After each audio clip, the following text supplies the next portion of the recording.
I am ready! GMA Weather, serbisyong totoo ng GMA News. Lumakas pa ang Tropical Storm Egay habang papalapit ito sa Hilagang Luzon. Alamin po natin ang detalye mula kay GMA Resident Meteorologist Nathaniel Cruz. Mangtani, magandang gabi po.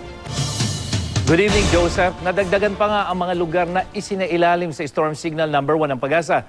Nakataas ito ngayon sa Northern Aurora, Quirino, Isabela at Cagayan, kasama na ang Calayan at Babuyan Group of Islands dyan sa Luzon. Maging I am ready sa malakas na ulan at bugso ng hangin.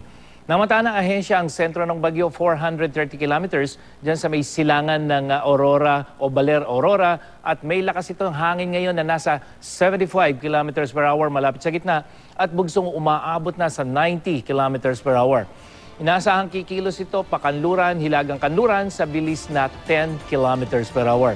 Sa pinakabagong track ng Pag-asa, posibleng tumbukin ng nasabing bagyo ang extreme northern Luzon at tumaas ang tsansa nito na maglandfall ito dito sa may Cagayan Province, posibleng Sabado ng gabi o Linggo ng umaga. Sa ngayon, pinapayuhan na huwag munang pumalaot ang may maliliit na sakyang pandagat dyan sa may eastern seaboards of Luzon and Visayas, sa seaboard ng southern Luzon at lahat ng seaboard ng Visayas kasama na ang northern seaboard ng Mindanao. Patuloy na mga hatakin ng bagyong Egay ang hanging habagat kaya bukod sa mga lugar na isinailalim sa storm signal, asahan din ang maghapong ulan. Diyan sa may Southern Luzon, bukas po yan hanggang sa malalakas na pag-ulan ng dapat pagandaan sa Southern Tagalog at Bicol Region. Mahina hanggang katamtamang ulan naman ang maranasan sa natitirang bahagi.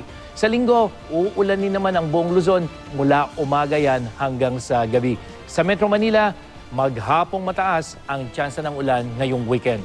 Sa buong Visayas, asahan ng maulang panahon mula umaga yan hanggang sa gabi at sa araw ng linggo, may maghapong ulan sa central at western section at sa hapon, uulanin na rin ang eastern section. Sa Mindanao, mas mahinang ulan na lang ang asahan bukas yan pero sa linggo, uulanin na rin ang ilang bahagi sa umaga at pagdating sa hapon, malaking bahagi na ng Mindanao ang makakaranas sa mga pagulan. Samantala, bahagyang humina ang bagyong may international name na Chanhom na nasa labas naman ng Philippine Area of Responsibility. At sa track ng Weather Company, may posibilidad ito na maging isang super typhoon at pumasok ng PAR sa susunod na linggo. Kaya patuloy natin itong babantayan. Mangtani, dun muna tayo kay Egay. Magla-landfall po ba ito sa Northern Luzon? Or kung hindi, ano yung pinakamalalang pwede nilang maranasan at kailan? Joseph, kung titingnan natin itong forecast track ng bagyong Egay ay tumaas yung posibilidad na ito ay maglandfall. Ito yung ating area of uncertainty. Pero kung hindi o mangyayari itong track ng Pag-asa, posibleng napakalapit lamang ng sentro nitong Egay dito sa may probinsya ng Cagayan o kaya dyan sa may Santa Ana, Cagayan. At yung ganyang kalapit na distansya, Joseph, asahan mo na makakaranas talaga ng masungit na lagay ng panahon ngayong weekend. Hindi lamang itong Cagayan, kundi halos yung bahagi ng Cagayan Valley, ilang bahagi ng Northern Luzon, kasama na yung Ilocos Region, Joseph. Sir, yung pag-akyat niya ngayon, no, medyo mababa pa siya. Makakapag-ipon pa ba yan ng lakas? Ibig sabihin, yung forecast natin ngayon, medyo mas malakas pa siya over the weekend? Yes, Joseph, hindi lamang ang Pag-asa, kundi yung iba pang mga monitoring centers katulad ng JMA at ng JTWC. Habang nasa karagatan yan, makakapag-ipon pa yan ng lakas. At ngayon, ito ay isang tropical storm. At may posibilidad, Joseph, yun yung babantayan natin, na posibleng habang lumalapit yan dito sa Luzon, umabot siya ng typhoon category. Pero hindi natin, o napakalayo ng chance itong maging isang super typhoon ito, Joseph. Mangtani, hihilahin din ito yung habagat, di po ba? Ito po ay yung pong habagat na yan. Naranasan natin yung epekto niyan.